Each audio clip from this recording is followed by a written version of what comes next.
নমস্কার বন্ধুরা, আমি আজকে চিড়ের মধ্যে টক দই দিয়ে আপনাদের দারুণ স্বাদের একটা মুখরোচক রেসিপি করে দেখাবো। আশা করি এই রেসিপিটা দেখার পর আপনাদের ভালো লাগবে। তো রেসিপিটা করার জন্য একটা পাত্রে নিয়ে নিচ্ছি 1 বাটি চিড়া।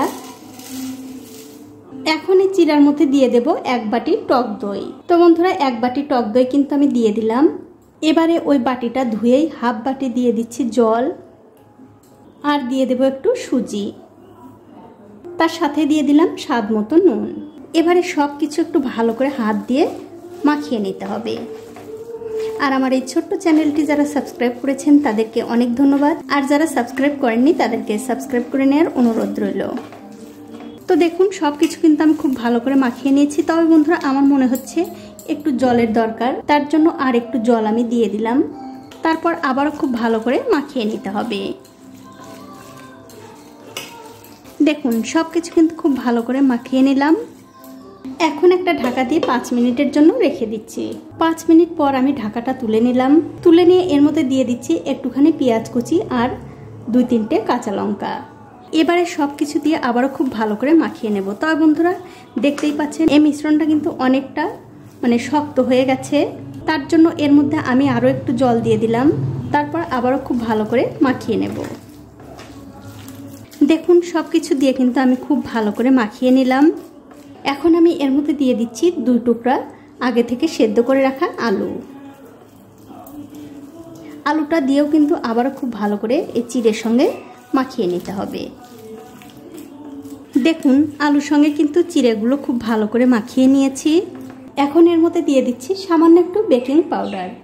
তারপর আবারও খুব ভালো করে মাখিয়ে নিতে হবে। দেখুন সব কিছু কিন্তু আমি আবারও খুব ভালো করে মাখিয়ে নিয়েছি। এখন একটা ফ্রাই প্যানে দিয়ে দিচ্ছি সাদা তেল।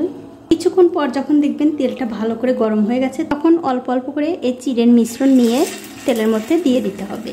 আর আমার এই রেসিপিটা যে সকল বন্ধুরা ফেসবুক থেকে দেখছেন তাদের কাছে আমার একটাই অনুরোধ থাকলো, অবশ্যই আমার এই পেজটিকে ফলো করে দেবেন।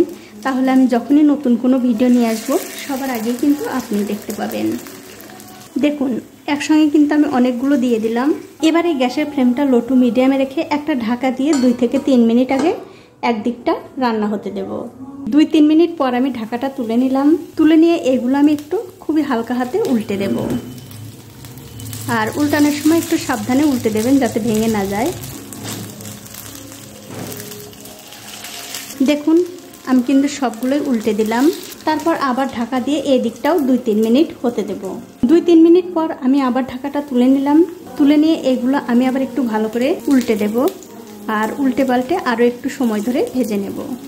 দেখুন আরও 1 মিনিট সময় ধরে এগুলো আমি ভালো করে উল্টে পাল্টে ভেজে নিয়েছি। এগুলো কিন্তু ভাজা হয়ে গেছে। এবারে তেল থেকে খুব ভালো করে তেল ঝরিয়ে তুলে নিতে হবে। তুলে আমি অন্য একটা প্লেটে রেখে দিচ্ছি। আর এই একই রকম করে কিন্তু সবগুলোই বানিয়ে নিতে হবে। তো এই দেখুন বন্ধুরা এক এক করে কিন্তু আমি সবগুলোই ভেজে নিয়েছি। এখন আমি আপনাদের একটা ভেঙেও দেখাচ্ছি। দেখুন কতটা সুন্দর হয়েছে। ভেতরটা একদম নরম তুলতুলে আর ওপরটা কিন্তু মুচমুচে। আপনারা কিন্তু যে কোনো চাটনির সঙ্গে এটা খেতে পারেন। তো বন্ধুরা সকালের জলখাবারে কিংবা রাতের ডিনারে অবশ্যই কিন্তু খেতে পারেন। আর এইগুলো কিন্তু যে কোনো চাটনির সঙ্গে খেতে ভীষণ ভালো হয়। তো বন্ধুরা আমার এই ভিডিওটা যদি আজকে আপনাদের ভালো লেগেই থাকে অবশ্যই একটা লাইক, কমেন্ট আর শেয়ার করতে ভুলবেন না।